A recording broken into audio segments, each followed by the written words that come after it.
Is that appropriate to say, tell your donors, this is the extremist of the month, this hateful, racist guy is really bad, send us money, but not tell those donors who you're taking their money from that we're paying this guy $140,000. Is that appropriate? What if the organization America trusted to identify hate groups was actually paying people to create hate, then fundraising off the very crisis they manufactured?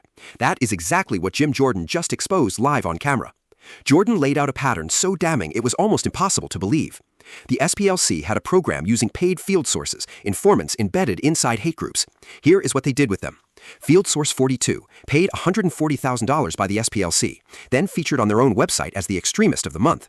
Donors were told, this hateful racist guy is really bad, send us money. Nobody was told they were paying him. Field Source 37 paid $270,000. He coordinated transportation to the 2017 Charlottesville rally, where a young woman was killed. Field Source 9 paid $1 million over 9 years, the Imperial Wizard of the Klan. Field Source 27 paid $300,000. He ran the Aryan Nation Motorcycle Club.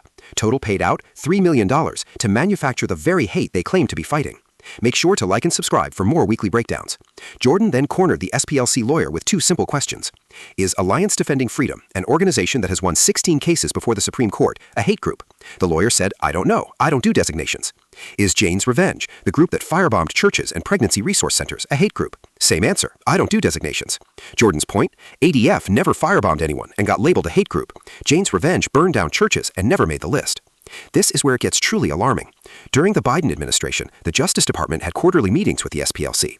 They gave the SPLC first access to FBI data before anyone else. They used the SPLC to train their prosecutors. Jordan then raised a question nobody could dismiss. If the Justice Department was paying confidential human sources at the same time the SPLC was paying field sources, were they paying the same people? According to the expert witness, it wasn't outside the realm of possibility. $3 million paid to manufacture hate. Christian organizations labeled hate groups. Church burners walk free. FBI data handed over. Prosecutors trained by a politically motivated nonprofit.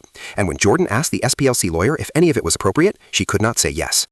As you're a part of a hate group. Yep. And he was laughing. Yep. But that is the reach that they've had. This is the hub. They're the hub, but they're spokes that go out and. No, I think that's an appropriate metaphor. They called them field sources. Individuals the Southern Poverty Law Center paid to gin up hate, the very hate they told their supporters that they were fighting. Field source number 37, F37, coordinated transportation and attended the 2017 rally in Charlottesville. The Southern Poverty Law Center paid him $270,000. $270,000 to the guy who helped put together the event where a young lady was killed. Field source number 9. He got $1 million over 9 years. F unknown. We don't know what number this guy was, but we do know he was the Imperial Wizard of the Klan, whatever that means, and he was on the Southern Poverty Law Center payroll. F27. Southern Poverty Law Center paid him $300,000 in 6 years. And what did he do? He ran the Aryan Nation Motorcycle Club. F43. He was president of some crazy group, and he was previously convicted of cross burning, but the Southern Poverty Law Center thought he was worth $19,000 of their donors' money.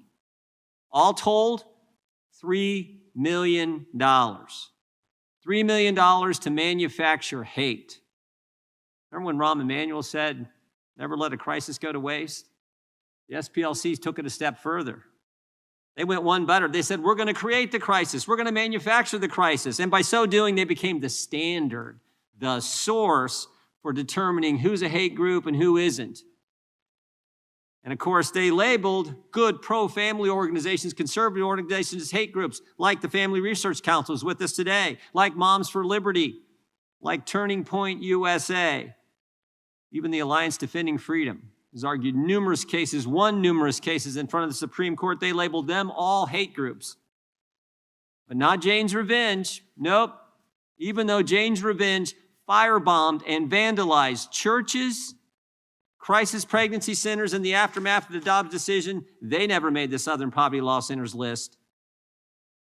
And the Biden administration, they helped make the SPLC the standard. They consulted with the Southern Poverty Law Center. They had quarterly meetings with them. Lisa Monaco, the Deputy Attorney General, the lady who runs the Justice Department during the Biden administrations, had quarterly meetings with the Southern Poverty Law Center. They gave the SPLC first look at FBI data, and they used them to train their prosecutors. And it all paid off. It all paid off. Just ask Mark Halk what happens when you train the prosecutors. They kicked in his door at 6 in the morning in front of him and his 7 kids, arrested him. Of course, the jury found him not guilty. They couldn't just go talk to him, even though his lawyer said, he'll meet you wherever. Come, we'll meet you at the court. Nope. Kick in his door, harass him in front of his wife and family. Mr. O'Neill, they had an extremist file webpage, didn't they? Yes. And they would, on this webpage, they would pick out some crazy hate guy, and they would, some bad guy, and he was like the extremist of the month. They'd highlight him, and they would say, send us money to stop so-and-so. Is that right? Exactly. And F42 was one of the field sources, number 42, chair of some crazy hate group. The Southern Poverty Law Center highlighted him on their webpage. He's bad, he's evil, send us money. Is that right? Yes. Did they tell their prospective donors they were paying this guy? No. They didn't tell him. Did they tell him they were paying him $140,000? No, not to my knowledge. So they said, let's stop the racists even though we're paying him to be racist. That was their pitch. But they didn't tell him that, did they? No, they did not. Is that appropriate, Ms. Wiley? I'm sorry, which part? Sorry. All of that. Is that appropriate to say, tell your donors, this is the extremist of the month. This hateful racist guy is really bad. Send us money. But not tell those donors who you're taking their money from that we're paying this guy $140,000. Is that appropriate? Well, we have public reporting that over a dozen donors actually said that they simple spent question. the money Field as intended. Source 42 got $140,000 from the Southern Poverty Law Center, was featured on their webpage as extremist of the year or month or whatever they call these bad guys, and they were paying him and they were gating money. Is that appropriate? Simple question. And donors have supported it, and they keep trying to send So more it is money appropriate. to the Southern Poverty Law No. Center. Is that technique appropriate? That's what I'm asking. That is not unlawful to say that people have done I didn't X, ask if it Y, was or lawful or Z. unlawful. As you said earlier in your testimony, the court's going to determine that when they go to when they go to trial. What I'm asking you, is it appropriate? As I said, the donors have spoken. And in fact, they're trying to send more money now, and their financial institutions refusing to send the money. Is the Alliance Defending Freedom, is that a hate group? I don't know. I don't do designations. Well, they've argued 16 cases before the Supreme Court, won 16 cases before the Supreme Court. They stand for traditional values. Southern Poverty Law Center labeled them a hate group. Are they a hate group? I don't know them, and I don't work on the designations. Well, here's one thing. I'm here to talk about let me the ask you impact this. on Is civil Jane's rights. Revenge, is that a hate group? Because the ADF, they didn't firebomb anybody, but Jane's Revenge did. ADF is labeled a hate group. Jane's Revenge isn't. I want to know how you would label. I'm not here as a person who designates groups. I'm here to talk about the impact on civil rights. Okay. Mr. O'Neill, you think any of these field sources were double dipping? I mean, during the Biden, Ray, Garland administration, the Justice Department paid a bunch of confidential human sources, a bunch of them. We know a bunch of them were at the Capitol on January 6th. 4 went in the Capitol. And I'm just wondering if the same entity, the Justice Department under President Biden, paying these confidential human sources, who was working with the Southern Poverty Law Center, having quarterly meetings with them, consulting with them, giving them FBI data before anyone else could see it, having them train their prosecutors. I'm just wondering, do you think it was out of the realm of possibility that the Justice Department was paying the same sources the SPLC was paying?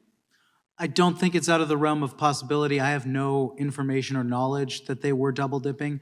I would say that Stephen J. Ross, who is author of The Secret War Against Hate, which is about the history of informants that Jewish groups had placed in some of these violent groups back, decades and decades before the SPLC ever existed. He said that neither the ADL nor the American Jewish Committee nor the Anti-Nazi League did anything like highlighting informants online as in extremist profiles while also funding them. Yeah. Last question, I'll come to you, Mr. Perkins. In your opening statement, you talked about how it was just worse than the SPLC because how they've put themselves out there or become the standard of help from the government, I think, in becoming the source or the standard on evaluating and determining what groups are hate groups, what groups aren't.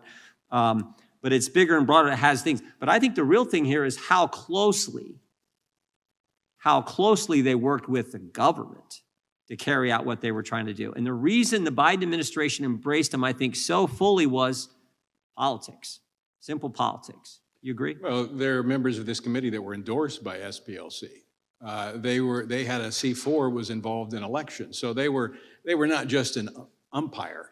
They were a player on the field as well. So how can they be objective in determining who is a purveyor of hate and who is not? I mean, they had a stake in this. But to your point about their engagement with government, it goes much further than the federal government and the FBI and the Department of Justice and the Department of Defense, which their material was in briefing to the members of the military. But they also continue to have their Learning for Justice, which is about 500,000 educators across America, and bulletins to local law enforcement. And I happen to know because the agency I was with, the sheriff called me and said, hey, we got a bulletin that says you're a part of a hate group. Yep. And he was laughing. Yep. But that is the reach that they've had. This is the hub. They're the hub, but they're spokes that go out and. No, I think that's an appropriate metaphor. My time has expired. With that, I recognize the gentleman from Georgia.